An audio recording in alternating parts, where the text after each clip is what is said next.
So question में हमें बोला गया है prepare trading and profit and loss account and balance sheet from the following balances for the year ending 2022.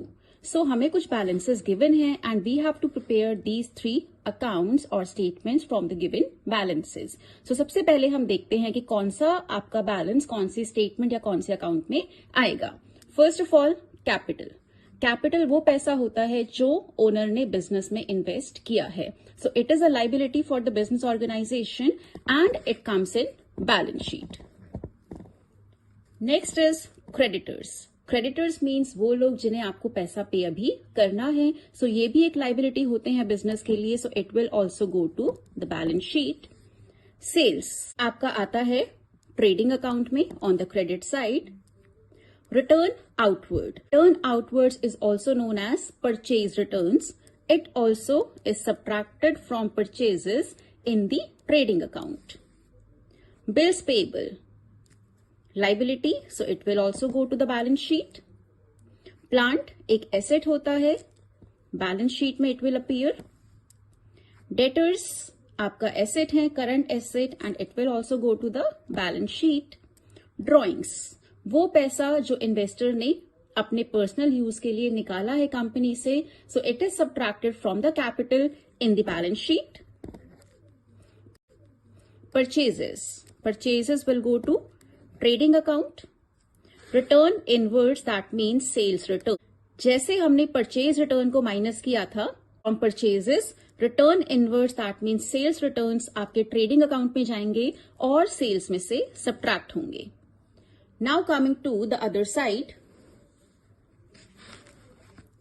wages एक आपका फैक्ट्री एक्सपेंस है, so it will go to trading account. Bank आपका current asset है, ये जाएगा आपकी balance sheet में. Repairs factory expense है, so it will go to trading account. Opening stock आपका रॉ मटेरियल का ओपनिंग स्टॉक है, trading account. Rent is an administrative expense, so it will go to P&L account. Manufacturing expenses आपका factory expense है, trading account.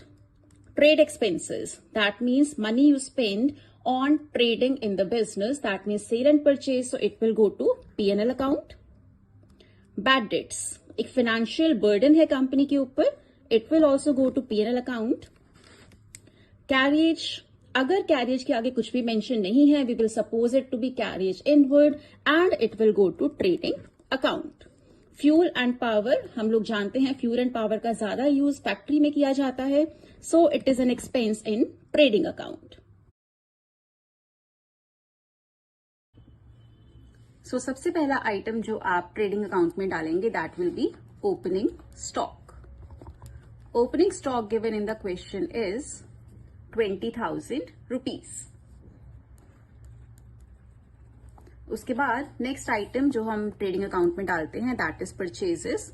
Purchases का amount आप अभी outer column में नहीं लिखेंगे because we have purchase returns in the questions also. So पहले हम परचेज का अमाउंट इनर कॉलम में लिखेंगे that is given as 1,05,000 rupees less purchase return जो यहां पर हमें गिवन है as return outwards 5,000 rupees. 1 lakh is the difference between purchase and purchase return. So net purchases आपकी है 1 lakh rupees की. Next is wages given as 50,000 rupees. Carriage 1,500. Fuel and power 1,000. Manufacturing expenses 8,000.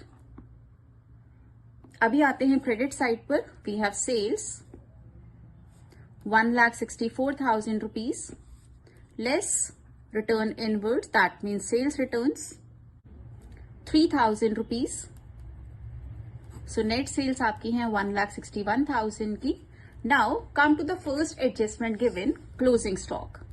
सो हर adjustment मैंने आपको जैसे कि बताया था comes at 2 places. So closing stock भी 2 जगह पर आएगा. First is trading account credit side and second will be asset side of the balance sheet. So हम यहाँ पर देख सकते हैं कि डेबिट साइड का total is bigger than the total of credit side. That means आपके एक्सपेंसेस ज्यादा हैं और सेल्स कम है।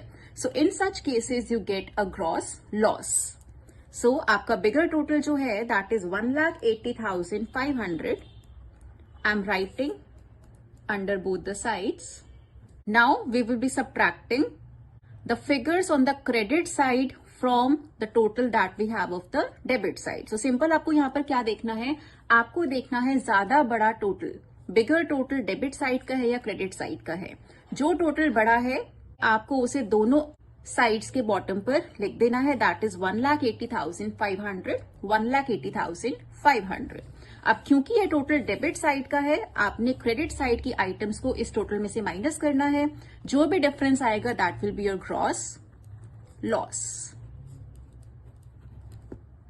And the difference between 1,80,500 and these two items is coming as 5,000 rupees. अगर आपकी सेल्स की figure that means credit side का total sales and closing stock ज्यादा होता आपके एक्सपेंसेस से, in that case you would have had gross profit, जिसे हम डेबिट साइड पर मेंशन करते। Now coming to profit and loss account, first of all you will write down gross loss that you have got. तो सबसे पहले आप gross loss brought down लिखेंगे जो आपने कैलकुलेट किया है ट्रेडिंग अकाउंट में, दैट इज 5,000 रुपीज। उसके बाद जो आइटम आपके पास गिवन है in the balances for profit and loss account, repairs.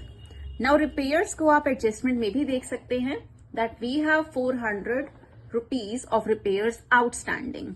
सो जितना पैसा आपने रिपेयर्स के लिए अभी पे किया है वो है 500 रुपए प्लस आउटस्टैंडिंग, मतलब वो पैसा जो आपने पे करना था बट आपने अभी तक नहीं किया है, 400 rupees will be added to the repairs, क्योंकि आपका टोटल एक्सपेंस रिपेयर्स का for the year is 900 rupees. Next is depreciation, ये भी आपको एडजस्टमेंट्स में गिवन है। डेप्रिसिएशन ऑन प्लांट सिंपली आपको गिवन है 4,000 rupees. After that coming to next item of the profit and loss account, rent 4,000 rupees, trade expenses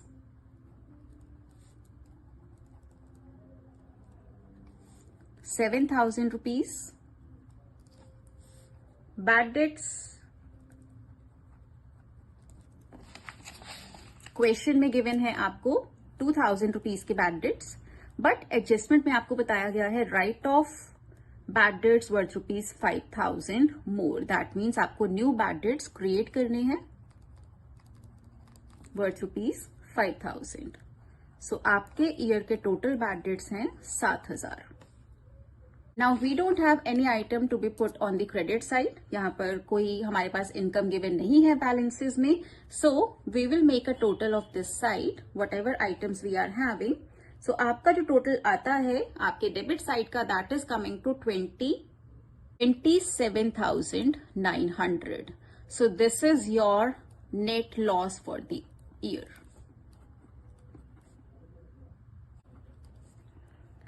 $27,900.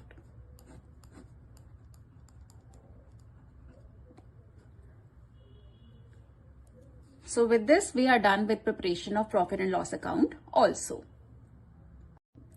So balance sheet जब हम बनाना start करते हैं, again we need to have this format. Left side पर आप लिखेंगे liabilities, amount.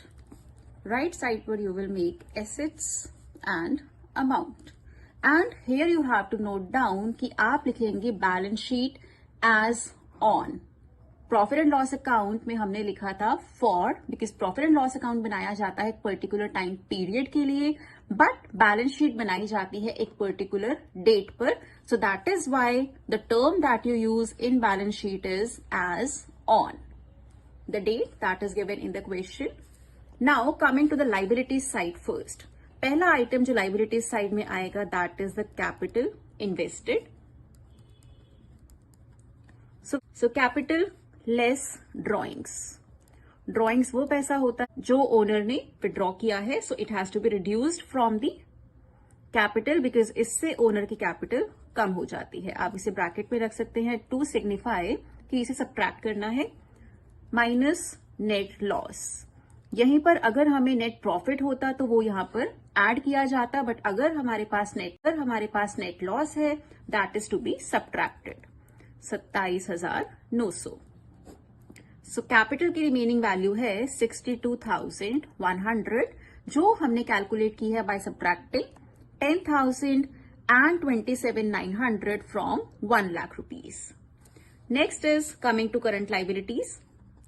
पहला आपके पास है creditors 12,000, bills payable 5,000, outstanding repairs, because ये आपकी एक आउटस्टैंडिंग पेमेंट है, आपने नहीं की है, ये पेमेंट ड्यू है, so it becomes a liability 400 rupees. Now we are done with the liabilities side. Coming to the asset side, सबसे पहले हम लिखते हैं fixed assets, plant and machinery. So now we have depreciation also for plant and machinery, इसलिए हम initial amount को inner column में लिखेंगे, less depreciation 4,000 rupees, coming to 36,000 rupees. So plant and machinery की current value 36,000 rupees है. Now coming to current assets, closing stock 14,500. This is one of the adjustment जो हम एक बार ट्रेडिंग अकाउंट में लिख चुके हैं. Second we are putting it here. Same with the depreciation. Depreciation हम एक बार प्रॉफिट एंड लॉस अकाउंट में दिखा चुके हैं. Now we are showing it in the balance sheet also. Next is sundry debtors 24,000 is given the balance, less further bad debts हमें adjustments में given है 5,000 रुपए. सो ये भी हम एक बार प्रॉफिट एंड लॉस अकाउंट में दिखा चुके हैं. Secondly it will come here. 19,000 is the difference. Last is bank balance 10,000 rupees. Now we can make a total of both the sides, and if it tallies, that means we have been doing correctly as of now. So the total for liability side is 62,100 plus 12,000 plus 5,000 plus 400, coming to 79,500. Now coming to asset side,